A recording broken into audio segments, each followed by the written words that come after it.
delighted to be invited to present to you this morning and to talk a little bit around what's happening in the future of cards and payments. I'm going to talk for about half an hour, and as Richard said in the introduction, the main thing that you probably just need to know about me is that I blog every single day, religiously, on this website, thefinancer.com.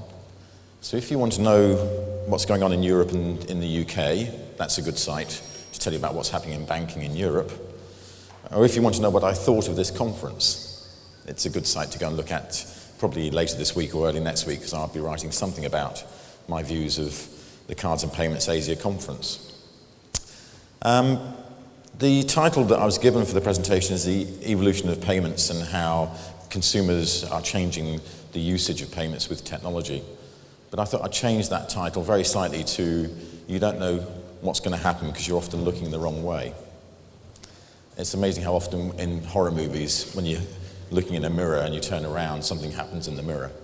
And that's pretty much what's happening in the payments world.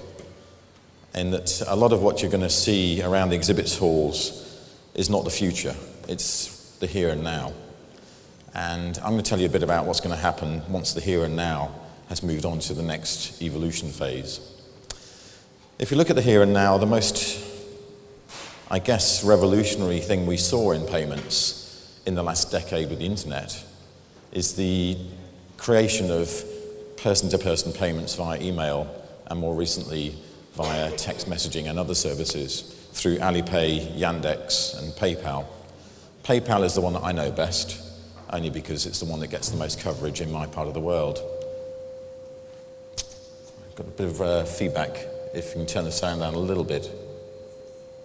Thank you. When you look at PayPal's quarterly results, you can see why we talk about them so much, because they're growing quarter on quarter, even now phenomenally well, processing $1.7 trillion worth of payments per year and generating a good healthy revenue stream. Right now PayPal is about 2/3 of the size of Citigroup's global transaction services business in terms of revenues. So for a 12-year-old company in its 13th year this year, that's not bad going. What's been interesting is that this is not a revolution, this just sits on top of the old banking network. It sits on top of bank accounts, it sits on top of Visa and MasterCard. So it's not a revolution, it's an addition to our payments processing. What's even more interesting is that PayPal last year was processing around $12 billion worth of mobile payments, up from $4 billion in 2011. And so it's the mobile that's the real hot space, and that's what we tend to be all talking about today, mobile payments processing. Still a bit of feedback. Can you turn the sound down a little bit? It's, I think, getting too much feedback. Thank you. It's no wonder we talk about mobile as the hot space, because there's more mobile subscribers now than there are people in the world, near enough. Certainly in many districts and economies, Singapore being no exception, you see that there are more subscribers per 100 people than 100. So you've got more subscriptions going out every day, and thanks to Apple and Android, that's increasing all the time with tablet computing and with everyone now having a mobile, a tablet computer, and maybe a backup mobile, 2 or 3 subscriptions per person. Maybe you give a mobile to your pets to monitor your dog at home. You know, it's not unheard of. And equally, mobile's hot because it's moved from being just something for a telephone call to being pervasive in what we do. It's everything that we can do these days, not just making payments, but equally being entertained, getting money moved around, and it's reached into every part of the world. So mobile is disruptive because it's now connecting everybody on this planet wirelessly. In fact, the phenomenal thing about the mobile take-up is that you now can see, for example, in Indonesia, when there was recently a typhoon, food stamps being distributed via mobile text messaging. So mobile reaches every part of the world. It reaches into every part of the pockets and purses of everyone in this room and everyone globally. You now have everyone connected person to person via a technology that was not really existing in this form 5-10 years ago. And that's what's really changed things. That, for example, if you look at Africa as a continent, it had zero infrastructure for electronic payments 10 years ago. Today, it has an infrastructure that's appeared overnight wirelessly through mobile telephones. This is why we talk about mobile so much, because the figures are quite staggering in terms of where and how quickly mobile payments is taking off. And it's thanks to mobile subscriptions, mobile text messaging, mobile apps, tablet computers that we're seeing this increasing still day by day, month by month, week by week. In Africa, it took off so quickly mainly because, along with many other nations, you couldn't move money without physically giving it to somebody as cash before this technology existed. In Kenya, we all talk about M-Pesa as a great case study, but the reason why it became a great case study is that in 2006, the year before it launched, you could only move money by giving it to a taxi driver or a bus driver to physically take it to your friends or family in a remote village. And it would typically cost you 25% of that cash as a commission to that driver to move that money. Obviously, when you have something that can allow you to move money for 5% or less of the amount that you're transacting compared to 25%, it makes much more sense, which is why something like 40% of Kenya's GDP is now being transacted through text messages, text message payments. 2 out of every $5 in Kenya. What's been really interesting about M-Pesa is that it's moved the nation, and this is similar to many other emerging and developing economies, it's moving the nation into being banked. When M-Pesa was launched in 2007, there were only 2.5 million bank account holders in the country. There are now 10 million. Because once you have a history of moving money, you get a credit record. Once you have a credit record, you can be trusted to have a bank account if you have a good credit history.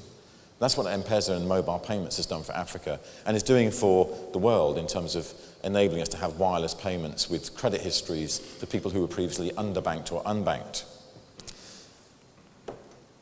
But when we look at the more developed economies, we look at here in Singapore or in Hong Kong, Taiwan, South Korea, other nations, you see that the QR code is now becoming also a pervasive way of paying. And one of my favorite stories is of Tesco in South Korea. So I'll very quickly share with you a short video of what Tesco's done with QR codes and then build upon that as a bit of background. South Korea is a unique market. Tesco has been evolving itself. And the gist of the story is that Tesco used QR codes as a shopping media on the subway and have become the #1 electronic grocery store in South Korea as a result, and are rapidly trying to become #1 overall in Korea, although Tesco has other issues which I won't go into because they're restructuring right now. For me, this is not revolution, but it's an evolution of what we can do with phones, using the QR code. The first time I saw QR codes, again, was in Japan, when Jibun Bank, a joint venture between the Bank of Tokyo, Mitsubishi, and NTT launched, and basically offered a service that enabled, using QR codes, people to open up loans and mortgages from their phones. This is something that I now see being used in many other areas. As an example, in Britain, Barclays Bank launched Pingit, which is a mobile person-to-person payments app, which has created quite a lot of discussion because it's the first in the UK that's been launched by a bank that offers P2P mobile payments. But the big thing about this app that I loved is that when you're using it for corporates, and in particular for utility billing, for example, from electricity and gas companies, you send out all your paperwork with QR codes embedded, and these can be read by the customer quite easily. But the good news for the corporate is that the whole procure-to-pay cycle, the end-to-end process, can now be managed using one single code. That code has the customer's account details embedded, the billing details embedded, the company's payment details embedded, and so the whole thing can be tracked end-to-end by a single code, which makes the paper and electronic cycle integrated. It's an interesting usage of QR codes. The QR is just part of the evolution of payments that we're seeing today thanks to mobile, along with text message payments, because we also have this thing that's become quite a phenomenon in America called Square, which moves us into proximity payments. Square is just a dongle that you put into an Android or iPhone headphone socket. And you've probably seen these because they're used now in most economies. In fact, in Empower, iZettle, there's many others out there today. But Square was the one that, again, in America caught everyone's attention because it got the corporates to be using the apps and the services with this Square dongle. But the big news in this particular instance is that when the app is loaded on the person's phone and they regularly go into a particular store, if the store also has the app, then I can order coffee using the app. The store then says, oh, it's Brad, because I go in every day, they've got my picture on the app. This is using this payments app, Square, and they just say, yep, that's Brad, he's just had his regular coffee, add it to his account. He's paid. No wallet involved. It's a proximity payment using the GSM network and apps. Now that may not sound that revolutionary, but that is revolutionary because when I saw that mixed with a QR code, bad news for Hall E, RFID and NFC for me is dead. Because I don't need I don't need contact payments. RFID and NFC gives me a contact payment. I have to put something against a reader. It's not contactless. This is contactless. This is proximity-based payments, which is what we're going to see very soon taking over, not displacing NFC, RFID immediately, but bear in mind that those technologies are over 20 years old. This is the next evolution we'll see coming through, gradually displacing NFC, RFID over the next 5-10 years. And the good thing about Square, about proximity payments, about apps, about mobile and tablet computing, about what we're seeing with mobile, is that it makes everybody a merchant. So this is no longer a point of payment. We're not paying from the phone, it's a point of sale. So all points of sale become irrelevant. That's why NCR has launched Silver, which is a version of Square for merchants, on the basis that they can see their point of sale business is going to disappear, replaced by mobile. The challenge for the banks in particular is how to keep up with all of this and be integrated into the process. Not so much because there's so much happening, but there is so much happening. It's more to do with banks used to manage the whole process and now they don't.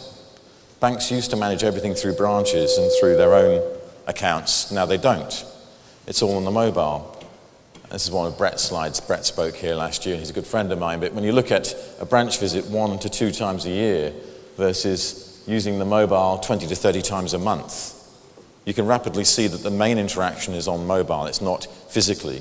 And for a bank, when you look at the infrastructure involved in delivering mobile services across all of this range of technologies, and I know you can't see that slide in depth, but you'll get the slides afterwards, it's an ecosystem that's very hard for a traditional player that's managed the whole end-to-end process of finance to suddenly destructure itself and reintegrate itself into this new ecosystem that involves so many players, so many different pieces of infrastructure. So my partnerships is the game that we're all into with mobile, but partnering is very hard for a bank when traditionally we haven't had to partner. We've done it ourselves. Having said that, and the reason why I said you're looking the wrong way, is that actually mobile for me is completely boring and dull. This is a dead space already, for me. Because this is something that I've been talking about since 1994. It's a technology that's been evolving and it's just taken a long time to get mainstream, as many technologies do. But particularly when you're involved in tracking future trends like I do, you see these things well before they arrive. So I saw this arriving, to be honest, about 10 years ago. I'm surprised it's taken this long to get so interesting and so pervasive. But if you're investing in a mobile strategy today, looking at that being the big ticket item for the next 5 years, 10 years, you're investing in the wrong thing. You should have been investing in that 5, 10 years ago. Today you should be investing in something else. Because that technology is important, but it's being displaced really quickly by the Internet of Things, where everything becomes wirelessly communicating with chips embedded. So effectively the mobile telephone is embedded in everything around you, because that's the functionality you will now have in fridges, in cookers, in toasters, in cars, in floors, in windows, in bricks, in everything around you, wirelessly transmitting and communicating all the time, 24/7. You can actually buy products that are around the Internet of Things right now today. I'm excited by these two in particular. The top one is a light bulb that is a normal screw-in light bulb, but it's also a Bluetooth Wi-Fi speaker. So all your light bulbs start to transmit your iPhone and iPad music around the house. You don't need to have any wired speakers. They're all wireless light bulbs.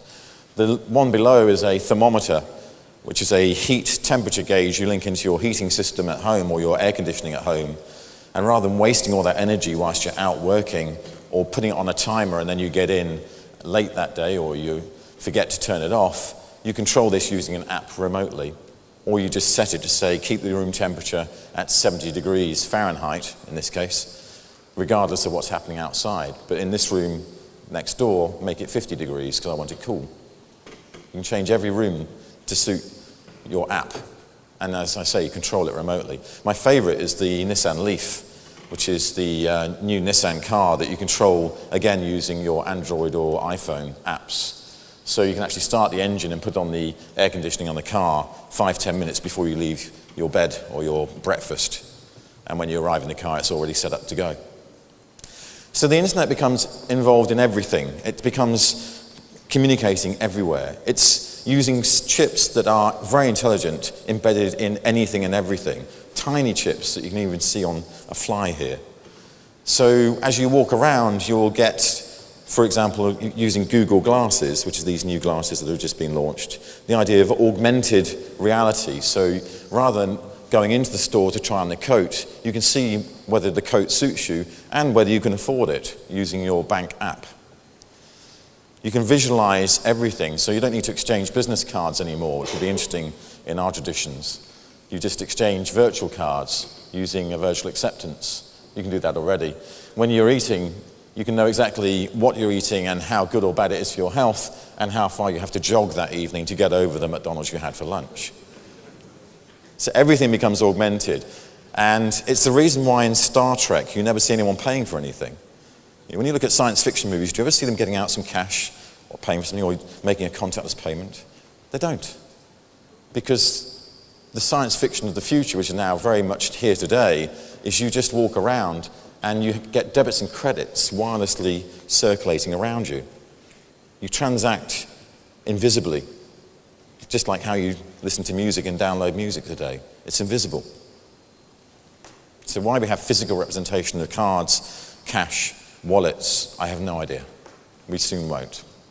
And then when everything has disappeared and becomes invisible, the augmentation of service will be the key for how a bank or financial provider or card system works, because you'll be leveraging the data around the location of the customer in the proximity of where they exist at that point of time to service and transact and analyze what they're doing. No longer will you actually be doing something with any physical form. It'll be electronically deep data mining that will give you the service and the capabilities you require.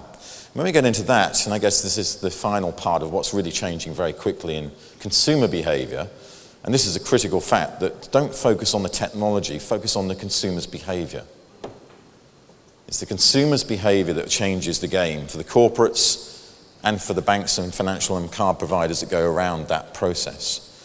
It's not the technology devices, which is why I say the Internet of Things will change consumers' behavior. But equally, the consumer's behavior is changing regardless, thanks to gaming. Gaming is a big consumer change of behavior because it changes the way in which we think and behave 24/7. It's changed my behavior. It changed my behavior because I got into playing a game called Zombies on Facebook. And it's a long story short, but when I was playing Zombies on Facebook, the idea is that you bite your friend, and if your friend accepts your bite, you get 10 points.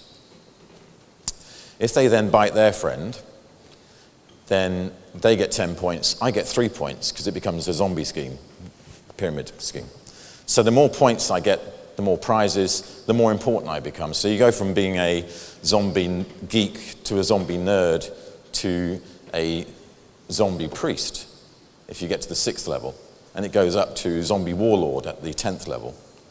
So it's a good game. I got into this game. I rapidly bit all my friends, and because they're in banking, they all became zombies very quickly. And I became a zombie priest at the 6th level of zombiedom. I was quite happy, but then no one else was playing the game, so I kind of got bored and I stopped playing. But then one day, one of my friends happened to also get into the game. His name was Guy Griffiths, and he started attacking me every day with shotguns. Now, to get a shotgun, you need 50 points. And I'd actually used all my points to get to being a zombie priest, and I'd stopped playing the game, so I had no points left. And the only way that I can get 50 points was by killing other zombies on a regular basis and fighting them in my, and I was too busy to do this, because it's just a game. I had to do some work. So I cheated, and I went in and brought some Facebook credits. At that time, it was called spare change. And I spent $25 via PayPal and Facebook credits, and who knows who was involved with Visa and MasterCard in my bank account underneath. And I got enough points to get chainsaws. And chainsaws ripped Guy Griffiths to pieces every day for a month. So I became a zombie warlord, he disappeared, I won, game over. But the point of that is that the gaming phenomena, and that's just an illustration of how it gets into your mentality, if you get into any of these games, it becomes extremely pervasive and then becomes a virtual currency. Now, I know that Rich is going to talk about virtual currencies in the second presentation this morning. But basically, Amazon's now launched a virtual currency, mainly for the Amazon Kindle gaming community, but it may become an Amazon coin, a true currency over time. Facebook credits, as I say, became pervasive with me. One of these games, in fact, is a good one. This is Cityville from Zynga.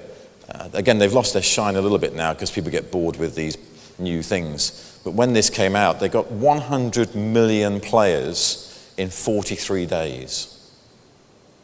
Because Facebook's got a billion people, so 100 million people playing a game in 43 days. 5% of them are spending $5 a month on the game to buy virtual rubbish for their game.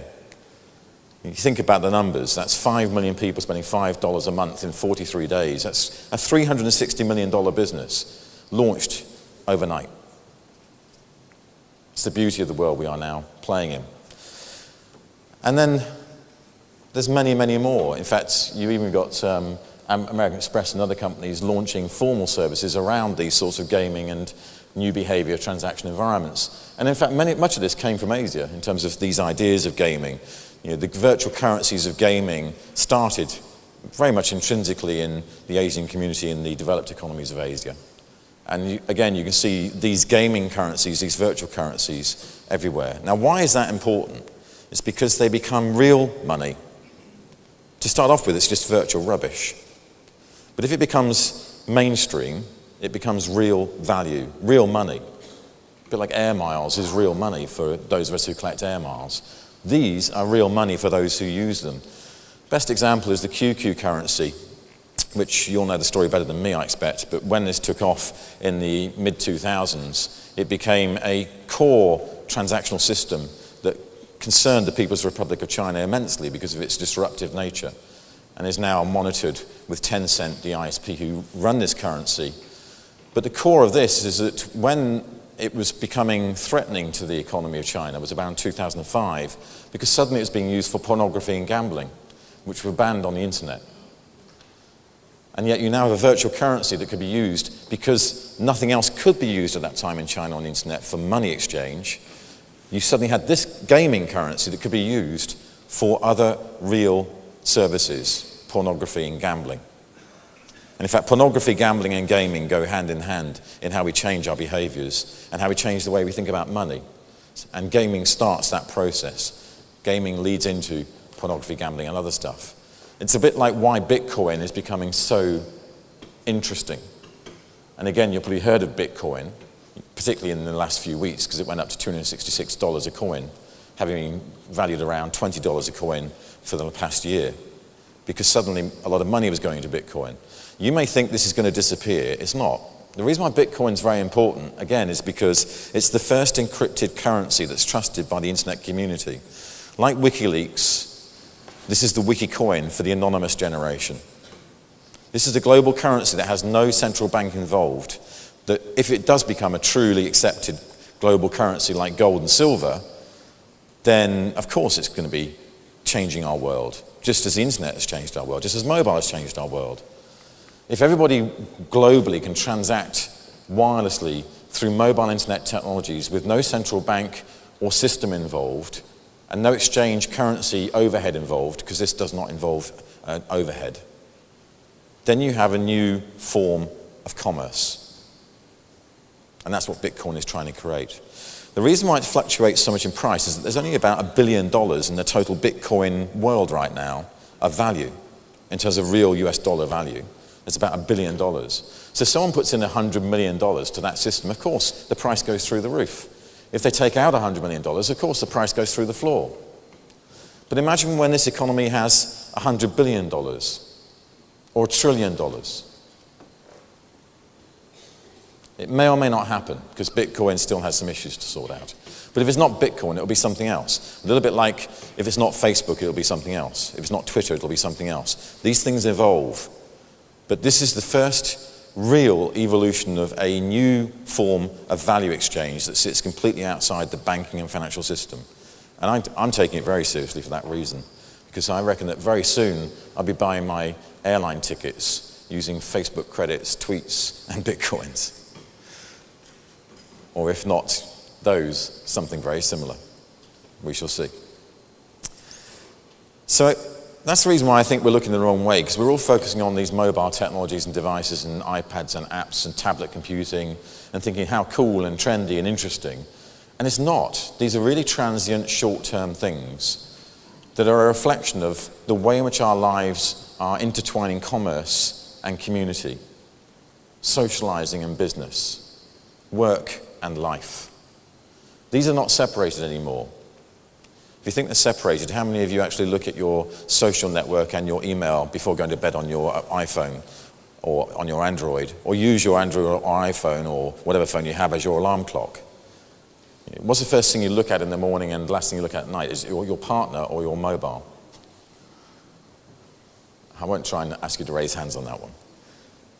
But the reason my mobile as a technology has changed us is because we've integrated our work and life. We've integrated our business and our community. Social and commerce are now one. They were separate, they're not separate today. And that's why the bottom line for me is that if I'm a card processor, payments provider, financial institution, I've got to look at the data and leverage the data. That's the only thing I have in my armor that I can use to win the battle for consumer relationship, for consumer mindshare.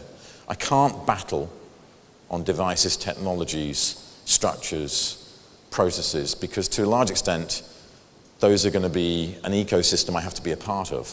What I can leverage is the data. Now, we all know who's leveraging data today. It's Google, Amazon, Facebook, and Apple. And that's the reason why so many shops are disappearing off the high street, the main street. The electronics retailers, the bookshops, the camera shops, they're all disappearing. They've now gone into this internet world. That's exactly what we're seeing thanks to Bitcoin, Amazon coins, mobile, with banks. And I'm not going to agree with Brett, who I did say spoke here last year and said that branches will disappear.